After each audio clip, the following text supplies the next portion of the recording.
Saudaraku, kita akan masuk di dalam bagian yang kedua seri khotbah bulan ini, yaitu Tuhan Gembala jiwaku. Tahukah saudara bahwa jiwa kita juga butuh digembalakan? Dan kita bersyukur kita punya gembala yang baik.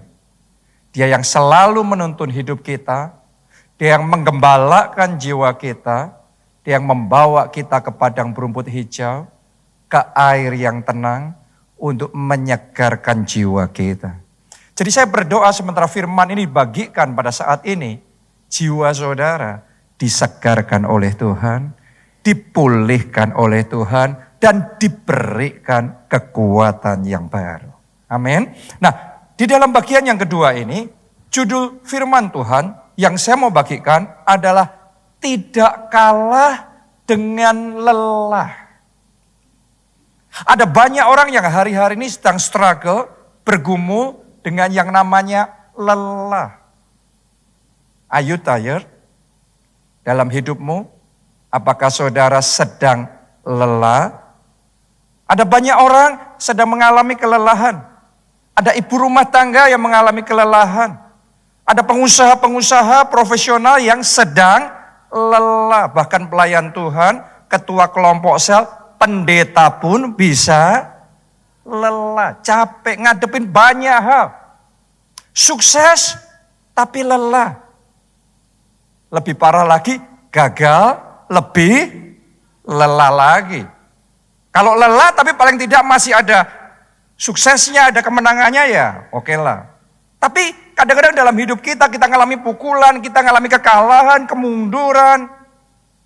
Tapi dalam semuanya itu kita nggak ngelihat titik terang apapun. Dan kita dalam keadaan yang lelah. Biasanya orang lelah karena over, karena melebihi kapasitas. Mungkin ada di antara saudara yang merasa beban yang engkau tanggung sekarang ini melebihi kapasitas, over yang Anda hadapi, masalah dan tanggung jawab yang harus engkau kerjakan melebihi kapasitas. Ada berapa banyak orang yang lelah karena dituntut terus sama pasangannya. Halo suami-suami.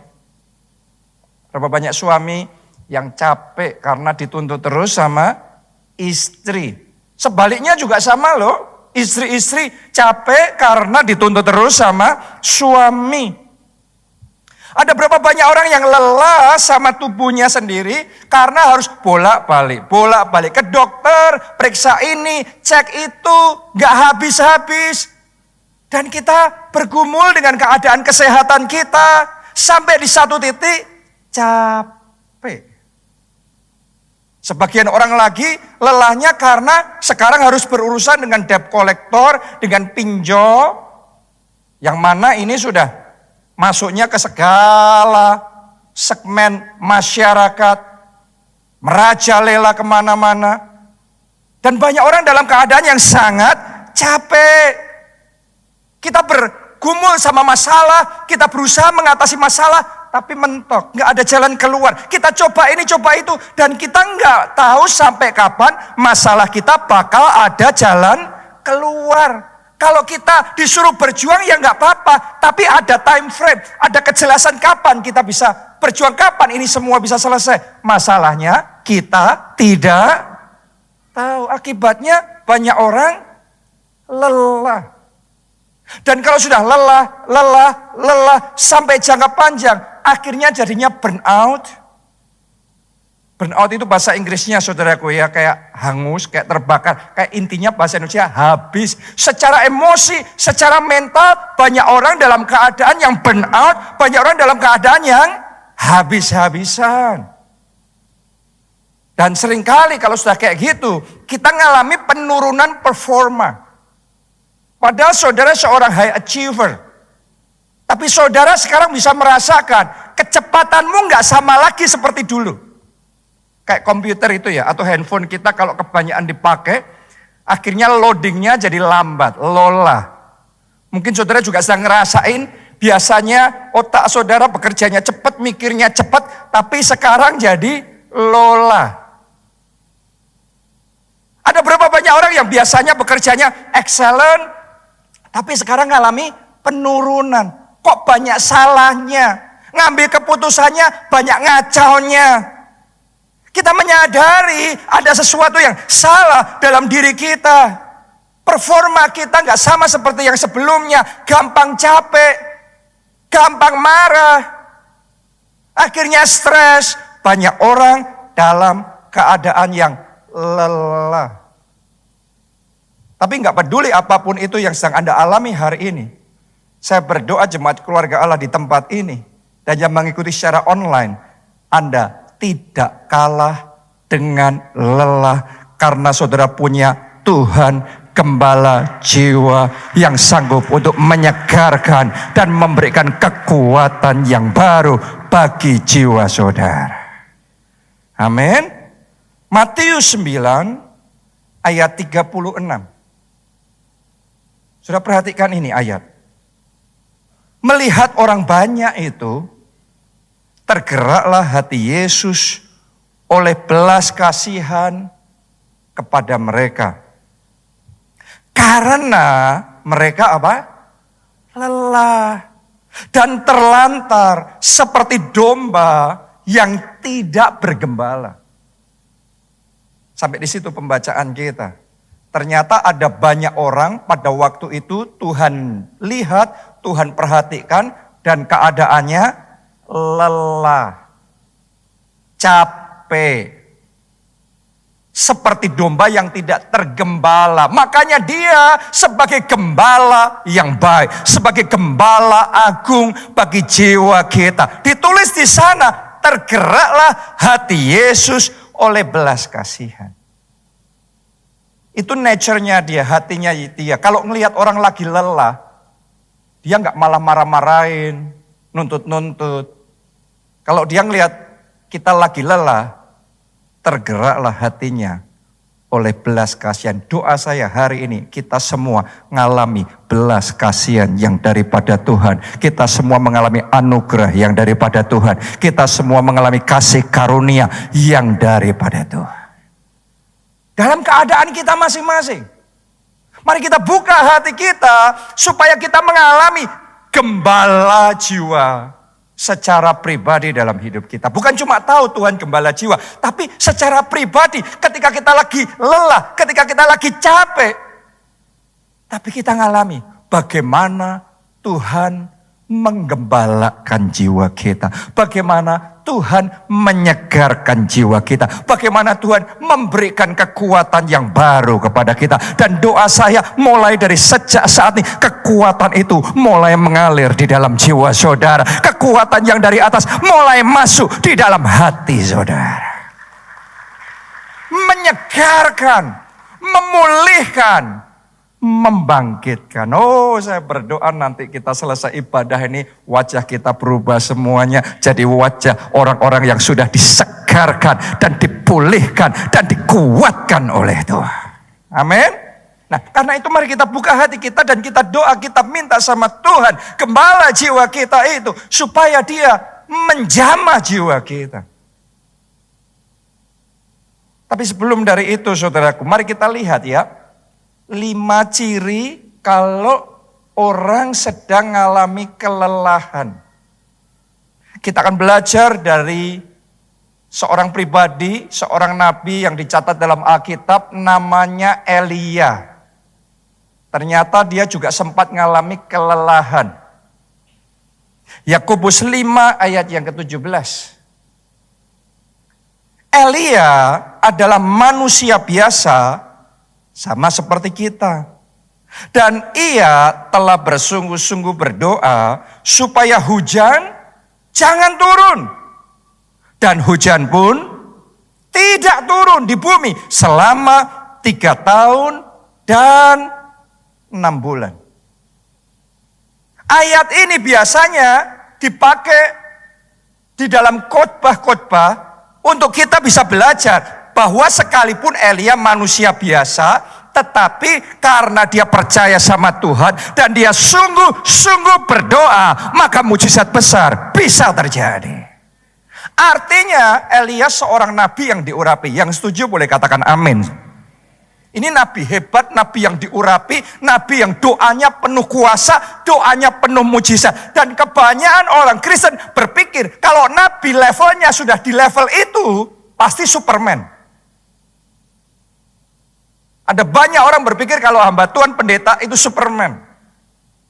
Tapi ternyata Yakobus 5 ayat 17 memberitahu kita, sekalipun Nabi Elia dalam tanda kutip sesakti itu, doanya sepowerful itu, mujizatnya sehebat itu, ternyata ayat ini juga ngasih tahu sama kita sisi lain dari Elia adalah manusia biasa. Saya juga sama, hamba Tuhan di satu sisi, di sisi yang lain manusia biasa. Saudara juga, mungkin saudara di perusahaan, Anda pemimpin perusahaan, Anda punya begitu banyak anak buah, tetapi di sisi yang lain kita menyadari kita manusia biasa. Mungkin saudara punya kepandaian, ketajaman di bidang tertentu, skill di bidang tertentu, dan itu begitu mengagumkan, orang-orang memuji saudara. Tapi Anda harus menyadari kita juga punya sisi yang lain, bahwa kita cuma manusia biasa. Dan yang namanya manusia biasa bisa capek. Benar apa tidak? Elia nabi hebat ini juga bisa capek dia. Mungkin di antara saudara saat ini juga sedang capek. Walaupun di satu sisi hebat, satu sisi sukses, jabatan Anda tinggi. Tapi bisa capek. Nah, mari kita lihat seperti apa kondisi kelelahan yang dialami Elia. 1 Raja-Raja 19 ayat 3 sampai 4. Ini dia lagi capek ya. Ditulis begini. Maka takutlah ia, perhatikan, ini lagi capek, takutlah ia. Lalu bangkit dan pergi menyelamatkan nyawanya. Dan setelah sampai ke Bersheba yang termasuk wilayah Yehuda, ia meninggalkan bujangnya di sana. Tetapi ia sendiri masuk ke padang gurun. Sehari perjalanan jauhnya, lalu duduk di bawah sebuah pohon arar. Kemudian Elia ini ingin apa? Berdoa? Ingin KKR? Ingin apa? Nabi ini ingin mati. Katanya, cukuplah itu sekarang ya Tuhan, ambillah nyawaku, sebab aku ini tidak lebih baik daripada nenek moyangku. Ini 5 ciri kelelahan. Kita mulai yang pertama. Orang kalau sudah capek, gampang takut. Anda harus menyadari, Elia ini bukan penakut loh. Beda ya, orang kalau memang sudah bawaannya penakut. Tapi Elia ini seorang pemberani. Boleh dikatakan gak ada takutnya dia ini. Mau ngadepin siapapun, orang gede manapun dia hadepin. Mau ngadepin tentara manapun, ada raja ngirim sama dia, perwira, bawa 50 tentara mau ditangkap. Coba Anda pikirin, kalau rumah saudara didatengin sama perwira, bawa 50 tentara mau tangkap saudara, kira-kira Anda gimana? Elia nggak ada takutnya. Ketika perwira itu ngomong, engkau, Nabi Allah, hamba Allah, keluar. Elia ngomong, kalau aku abdi Allah, hamba Allah, api turun dari langit. Api turun dari langit, gosong mereka. Ini nggak ada takutnya nih orang. Berhadapan sama rajanya pun dia berani. Dia ngajak tanding 450 Nabi Baal. Orang ini kayak orang yang nggak ada takutnya. Orang ini kayak kalau zaman sekarang kita baca actionnya viral di sosial media, seandainya waktu itu sudah ada sosial media, kita cukup akan geleng-geleng. Ini orang nekat bener ini. Nggak ada takutnya, ngelawan siapapun, dia berani. Tapi karena lagi capek, terus kemudian diancam sama Isabel, sama seorang perempuan, tiba-tiba Ngajrit dia, saudaraku. Lari dia. Tiba-tiba dicekam dengan ketakutan yang luar biasa. Kenapa? Karena memang sedang lelah. Orang kalau sedang lelah itu kayak kondisinya nggak normal. Ada orang, saudara harus tahu, kita ya masing-masing evaluasi ya. Kita bisa depresi bukan karena masalah kita nggak ada solusi. Kadang-kadang orang depresi karena lagi capek, bertubi-tubi masalah nggak selesai-selesai. Terus depresi. Saya perhatikan diri saya sendiri juga, saya amati, saya evaluasi psikologi saya, kejiwaan saya. Kalau lagi capek, sama-sama dengar berita, lagi fit sama lagi capek, itu efeknya beda loh. Kalau lagi fit, mau dengar berita-berita yang kayak gimana ya santai aja, hati rileks saja, senyum-senyum saja. Tapi kalau lagi down, lagi capek, dengar berita yang negatif, yang menakutkan sendiri, kayak seolah-olah ngerasanya dunia mau kiamat. Siapa yang hari-hari ini sedang dicekam dengan ketakutan? Jangan-jangan bukan karena masalahmu yang gak ada jalan keluar, tapi karena engkau sedang capek. Sedang lelah. Itu ciri yang pertama. Ciri yang kedua, orang sedang lelah adalah lari meninggalkan tanggung jawab. Kayak Elia tadi dicatat ya. Ia pergi menyelamatkan nyawanya. Dalam terjemahan Alkitab yang lain, bukan cuma pergi, tapi terusnya lari menyelamatkan nyawa. Kalau sudah namanya orang takut, itu bukan cuma pergi biasa, jalan biasa. Dia lari menyelamatkan nyawanya. Dia lari meninggalkan tanggung jawabnya. Dia lari meninggalkan hambanya. Dicatat di ayat yang kita baca tadi. Dia lepas tangan terhadap tanggung jawabnya, tugasnya untuk memberitakan suara Tuhan kepada bangsa itu, untuk menyelamatkan bangsa itu. Jadi dia ninggalin tanggung jawab. Orang kalau lagi capek tuh saudaraku ya, ada nggak di sini Anda yang lagi ngerasa kepengen ngelepasin semuanya? Kayak kepengennya ninggalin semuanya. Mimpi yang kau kejar begitu rupa, kayak kalau bisa kayak dilepasin aja. Berapa banyak yang mau ninggalin keluarganya, pernikahannya. Berapa banyak yang mau ngelepasin tanggung jawabnya, meninggalin keluarganya. Mungkin ada yang sedang terlintas meninggalkan pelayanan saudara. Bukan karena gak cinta Tuhan, bukan karena gak mau melayani Tuhan, tapi lagi capek. Kayak Elia, bukan karena dia gak mau dipakai Tuhan, gak mau melayani Tuhan, tapi karena lagi capek. Oh, saya juga ngalami saudaraku, hal-hal yang seperti ini.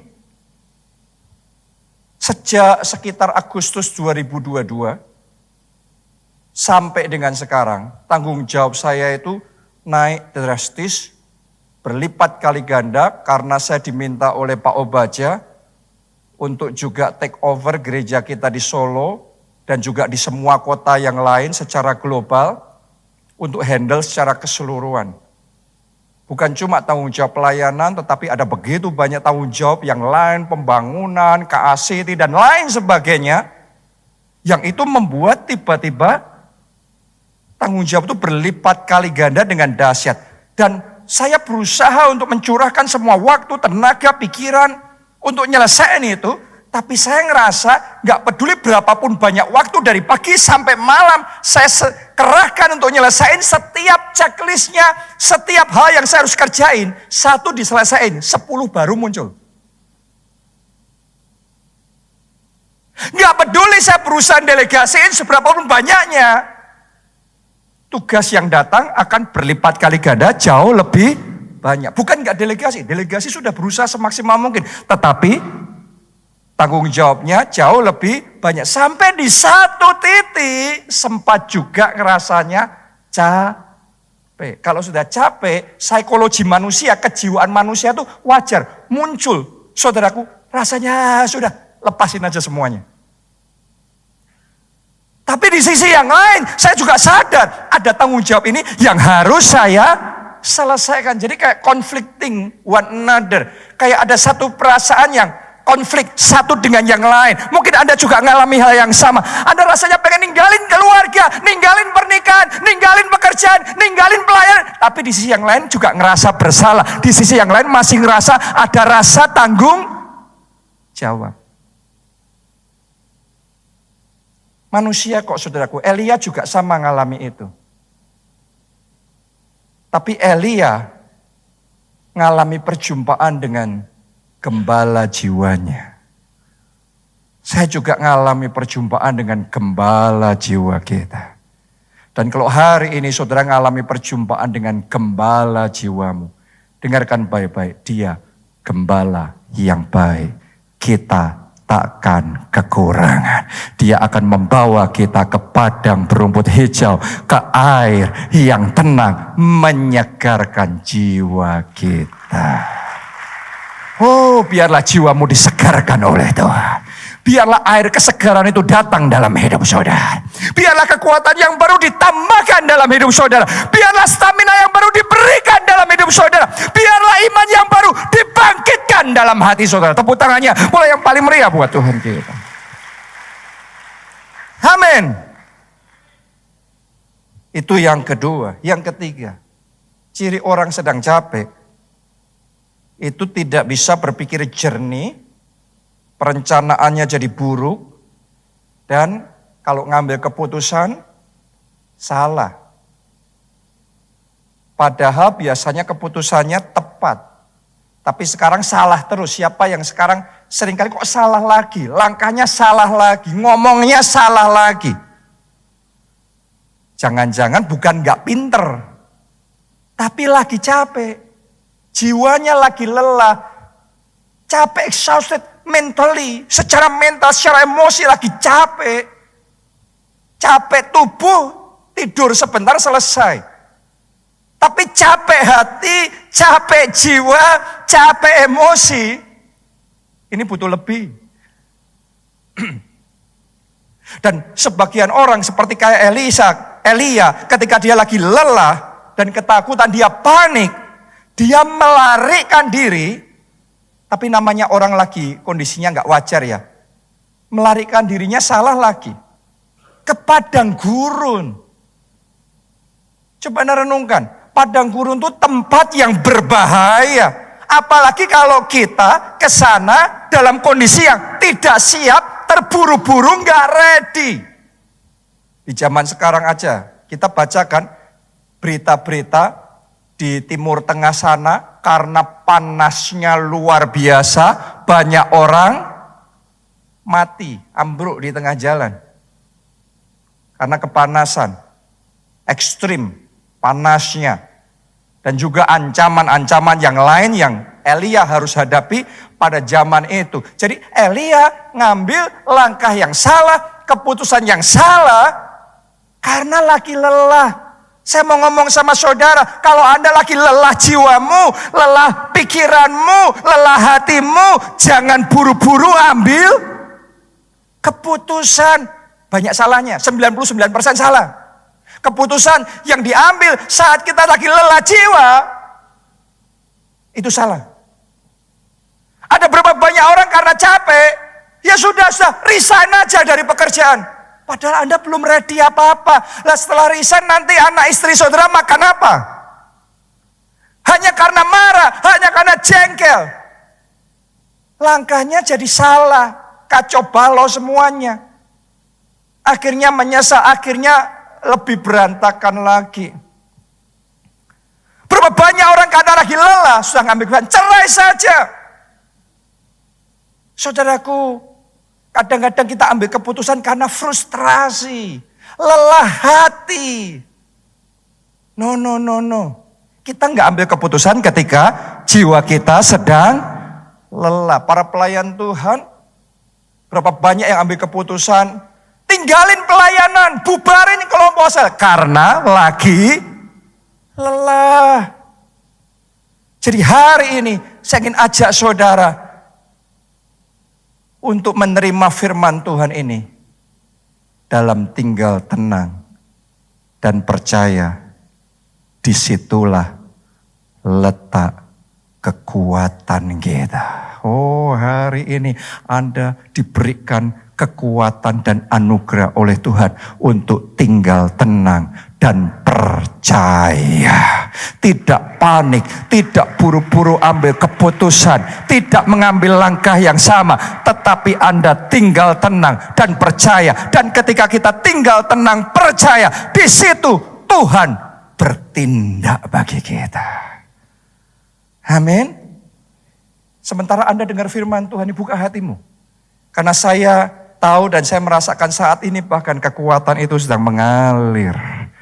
Mengalir masuk, merecharge jiwa saudara. Memulihkan. Dan mengobati jiwa kita kembali. Yang keempat, orang kalau lagi lelah, kita akan ngerasa semuanya sia-sia. Kayak Salomo ya, di kitab Pengkhotbah pokok ngomongnya segala sesuatu sia-sia. Elia juga ngomong sama, aku gak lebih baik dari nenek moyangku. Dia ngerasa kayak dalam hidupnya sudah gak ada baiknya. Yang dia kerjakan semuanya jelek. Padahal ini orang luar biasa. Ini orang yang dipakai oleh Tuhan untuk membawa pertobatan satu bangsa. Coba Anda bayangin.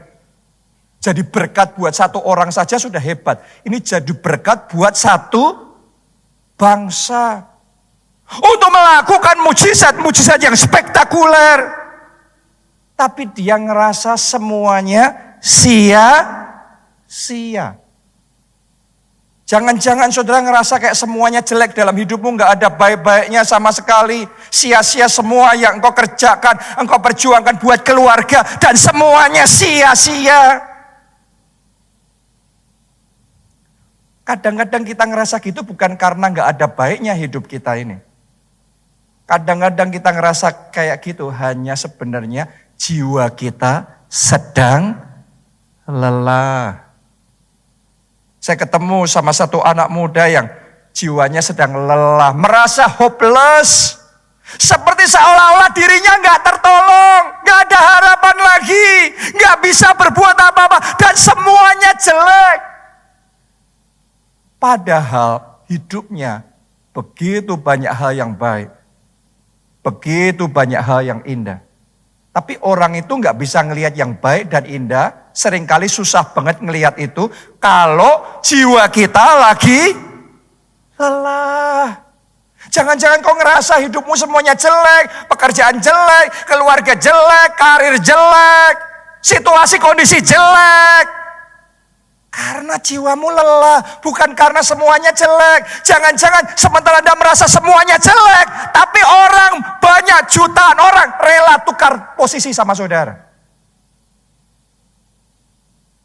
Mungkin loh, gak sejelek itu hidup kita. Gak senegatif itu, gak buruk semuanya. Oh, hari ini saya berdoa ketika Tuhan membaharui jiwa saudara, mata rohani saudara juga dibukakan, dicelikkan oleh Tuhan untuk melihat ada baiknya dalam hidup kita, ada indahnya dalam hidup kita. Bahkan bersama Tuhan semuanya baik, semuanya indah di dalam Yesus. Oh, saya berdoa mata rohani kita diberkati oleh Tuhan untuk melihat hidup kita indah, masa depan kita indah, keluarga kita baik, semuanya baik. Situasi yang sama, bahkan ngadepin krisis yang sama, mayoritas orang bisa ngomong celaka, celaka. Tapi akan ada orang-orang yang diberikan kemampuan untuk melihat kesempatan. Baik, baik. Saya berdoa Anda termasuk yang segelintir orang yang bisa melihat bahkan di balik kesempitan pun ada kesempatan. Bahkan di balik semua yang buruk pun kita bisa melihat Allah turut bekerja dalam segala perkara untuk mendatangkan kebaikan. Akan ada kebaikan buat keluarga saudara, kebaikan buat anak-anak saudara, kebaikan buat masa depan saudara. Karena kita punya Tuhan yang baik dan Dia gembala jiwa yang baik. Yang kelima, orang kalau lagi capek seringnya ngerasa sendiri. Seperti Elia, dia juga ngomong, hanya aku sendiri yang masih hidup dan mereka ingin mencabut nyawaku. Elia merasa berjuang sendiri, cuma jadi nabi sendiri yang setia sama Tuhan sendiri. Padahal di sampingnya ada bujangnya yang dukung dia. Padahal di saat yang sama ada 100 nabi yang lain yang juga diprotek sama seorang yang namanya Obadja pada zaman itu. Dan masih ada 7.000 orang yang Tuhan ngomong tidak menyembah Baal dan tetap setia sama Tuhan. Tapi Elia ngerasanya dia tinggal sendiri. Jangan-jangan saudara masih punya orang yang mengasihi saudara. Jangan-jangan saudara masih ada orang-orang yang berdoa buat saudara. Jangan-jangan khususnya Anda sadar Anda masih punya Tuhan yang peduli sama saudara. Tetapi kita ngerasanya sendiri. Mungkin saudara ngerasa kok Anda sendirian yang harus berjuang. Anda sendirian yang harus mikul semua tanggung jawab itu. Saudara sendirian yang cuma peduli. Gimana caranya yang lain lepas tangan. Yang lain gak mau repot. Anda sendiri yang harus repot. Anda sendiri yang harus ngerjain semuanya sendiri. Semuanya sendiri.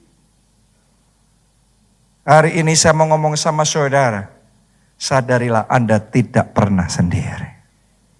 Makanya saya juga ingin ajak ya, kita semua, ayo gabung kelompok saya. Itu satu komunitas rohani.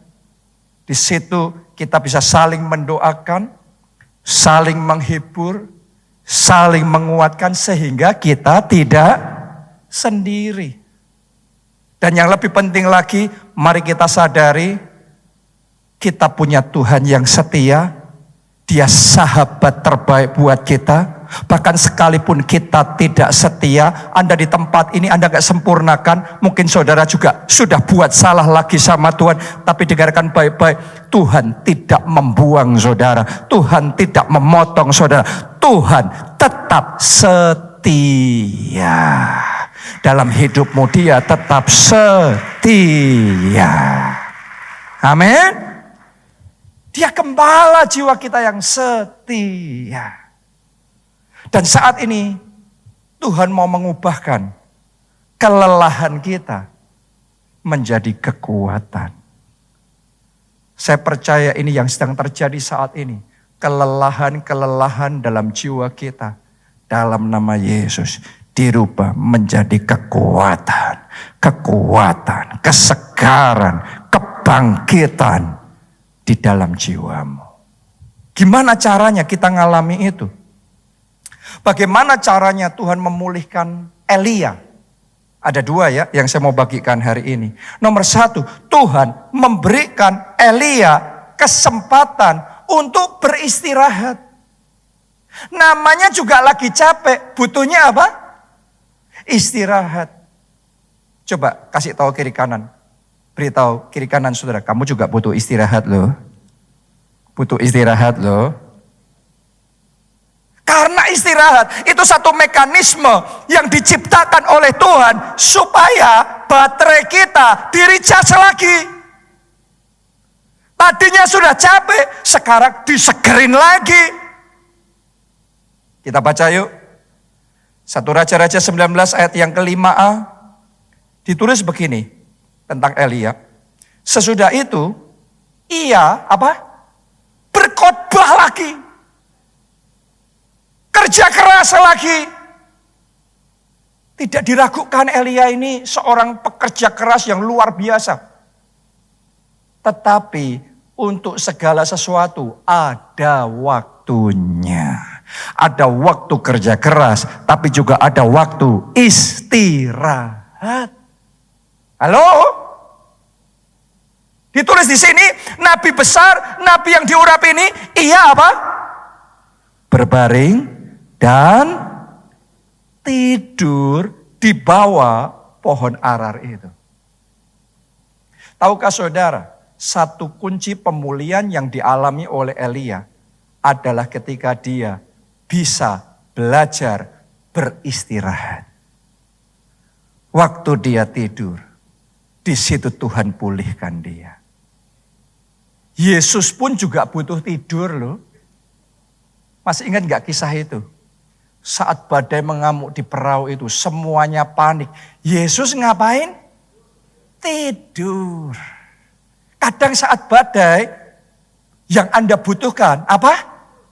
Tidur. Yesus waktu badai itu gak langsung doa tengking-tengking. Ada momennya kita doa. Ada momennya kita deklarasi profetik. Kita berjuang, kita fight, kita perang. Tapi ada momennya tidur. Di tengah badai, Yesus tidur. Di tengah kejaran dan ancaman yang datang dalam hidup Elia, ia tidur. Mungkin alasan kenapa engkau nggak bisa dipulihkan selama ini, karena susah tidur. Nggak bisa istirahat. Ayo kita baca Mazmur 23 ayat 1 sampai ayat yang ketiga. Mari kita lihat apa yang dilakukan oleh gembala jiwa kita ini. Mazmur Daud, Tuhan adalah gembalaku, takkan kekurangan aku. Mari lihat ayat 2 apa yang dilakukan gembala itu. Ia apa? Membaringkan aku di padang yang berumput hijau. Ia membimbing aku ke air yang tenang. Ia menyegarkan jiwaku. Ia menuntun aku di jalan yang benar oleh karena namanya. Saudaraku, ditulis di sini ia membaringkan aku. Dibaringkan untuk apa? Istirahat. Jiwa kita tuh butuh istirahat. Tubuh kita butuh istirahat, butuh tidur. Untuk dipulihkan, kita butuh istirahat. Nah, ini khotbah khususnya buat yang terlalu banyak kerja keras ya. Ini khotbah bukan buat yang malas loh ya. Karena orang itu punya tendensi yang beda-beda. Ada orang yang susah banget untuk kerja keras. Nah, kalau buat saudara khotbahnya kerja keras. Oke. Tapi kalau yang overwork, buat Anda para workaholic, atau khususnya yang saat ini lagi capek, message khotbah hari ini remanya, kasih tahu kiri kanan saudara, tidur.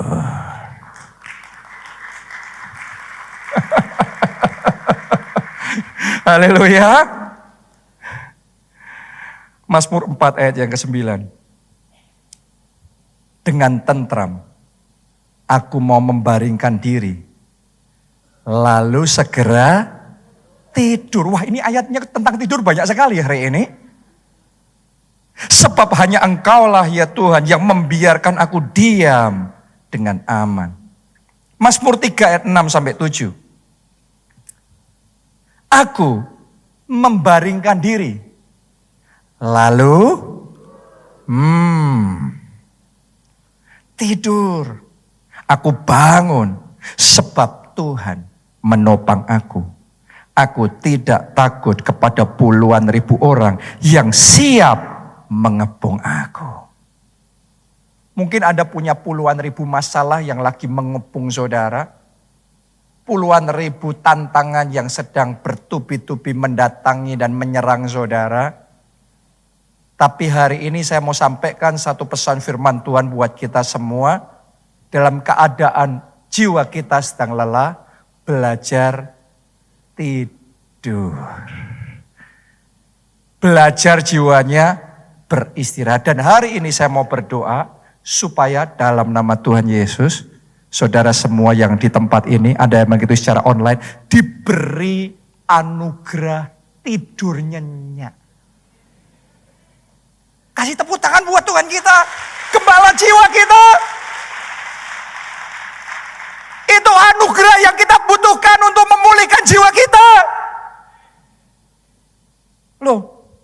Anda nggak dapat anugerah itu kan bisanya pakai obat tidur. Tapi kan cuma sementara. Saya berdoa Anda bisa tidurnya bukan karena obat.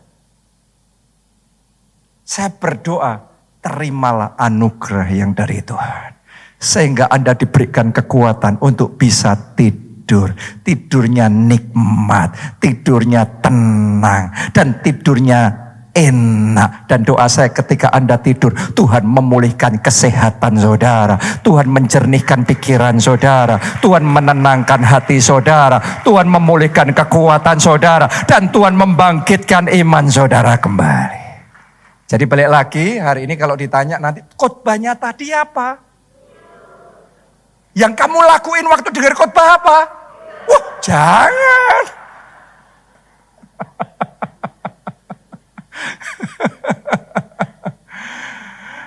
Tapi sadarilah hari ini bahwa Elia ternyata bisa dipulihkan waktu dia tidur.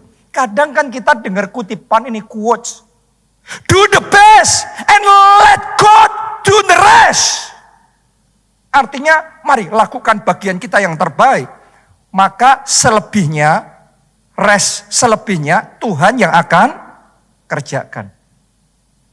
Tapi hari ini saya tambahkan sama saudara. Do the rest. Restnya di sini bukan selebihnya. Restnya di sini apa? Istirahat. Jadi beristirahat.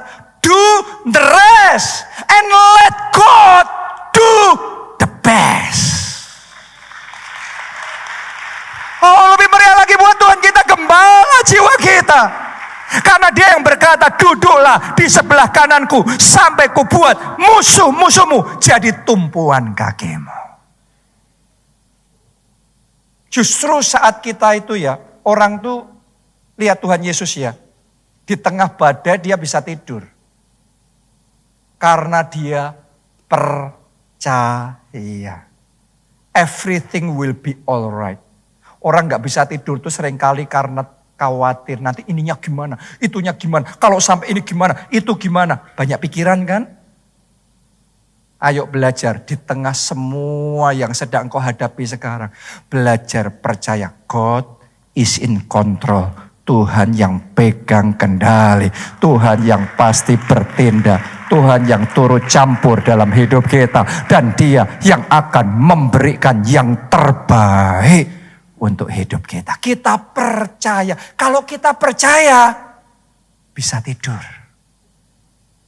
Sekali lagi dalam nama Yesus, anugerah tidurnya dikaruniakan kepada saudara. Dalam nama Yesus. Yang percaya, katakan amin 3 kali. Amin. Amin. Amin. Tepuk tangannya yang paling meriah buat Tuhan kita. Yang terakhir, yang kedua, Tuhan memulihkan Elia dengan memberi kesempatan untuk dia bisa curhat sama Tuhan. Mengeluarkan isi hatinya sama Tuhan. Ayo baca 1 Raja-Raja 19 ayat 9 sampai ayat yang ke-10. Di sana masuklah ia ke dalam sebuah gua dan bermalam di situ. Maka firman Tuhan datang kepadanya demikian. Apakah kerjamu di sini, hai Elia? Tuhan tanya gitu ya. Kenapa kok Tuhan tanya? Saya tanya sama saudara. Apakah karena Tuhan gak tahu Elia lagi ngapain? Dia maha tahu. Tapi tetap dia tanya, Elia kamu lagi ngapain? Tahukah saudara, supaya Elia dapat kesempatan curhat sama Tuhan. Saudara bisa curhat loh sama Tuhan. Nih lihat nih gimana seorang nabi curhatnya. Jadi nanti Anda bisa curhat juga sama Tuhan. Ibu-ibu curhat sama Tuhan. Jangan curhat di Instagram. Banyak orang curhatnya salah di sosial media. Jadinya kacau semuanya. Tapi lihat nih, nabi ini dipulihkan ketika dia curhatnya benar. Ayat yang ke-10, jawabnya, aku bekerja segiat-giatnya bagi Tuhan Allah semesta alam. Karena orang Israel meninggalkan perjanjianmu, meruntuhkan mezbah-mezbahmu, dan membunuh nabi-nabimu dengan pedang. Hanya aku seorang dirilah yang masih hidup, dan mereka ingin mencabut nyawaku. Yang diomongkan Elia ini nggak benar saudaraku. Tapi Tuhan diem, dengerin. Tuhan kasih kesempatan Elia curhat. Bahkan di ayat yang ke-13, Tuhan mengulangi persis pertanyaan yang sama. Kamu ngapain Elia? Supaya apa? Supaya nggak tersisa lagi sampah-sampah dalam hatinya. Kotoran-kotoran yang mengisi hatinya membuat sumpek dan capek.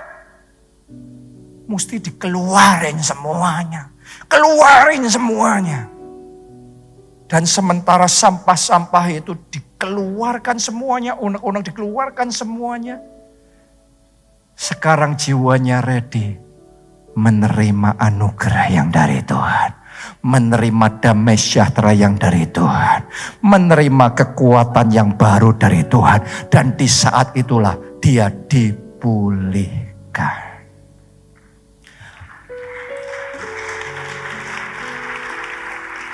Kalau saudara lagi capek, yang Anda lakukan nonton drama Korea semalaman. Pas nontonnya aja, kayaknya asik. Selesai, jiwamu lebih capek lagi. Tapi kalau waktu engkau lagi lelah, engkau belajar masuk hadirat Tuhan. Engkau belajar curhat sama Tuhan. Ceritain semua yang ada di hati saudara, kejengkelan saudara sama mertuamu itu. Ketidakterimaan saudara sama bos saudara. Ceritain semuanya sama Tuhan. Ngadu sama Tuhan. Ngomong sama Tuhan. Yang engkau rasakan. Pikiran-pikiranmu. Bagaimana engkau dijegal. Diperlakukan tidak adil. Dituduh yang tidak-tidak. Belajar curhat sama Tuhan. Dan biar doa saya ya. Mulai hari ini semua sampah-sampah jiwa. Itu satu demi satu dikeluarkan, dibuang. Semuanya kotoran-kotoran disingkirkan dari hati kita. Dan biarlah digantikan dengan damai sejahtera. Digantikan dengan kekuatan yang baru. Digantikan dengan air kehidupan yang dari surga. Yang membawa kesegaran bagi jiwa kita. Amin. Doa saya hari ini. Anda mengalami perjumpaan pribadi dengan gembala jiwamu. Sehingga engkau disegarkan.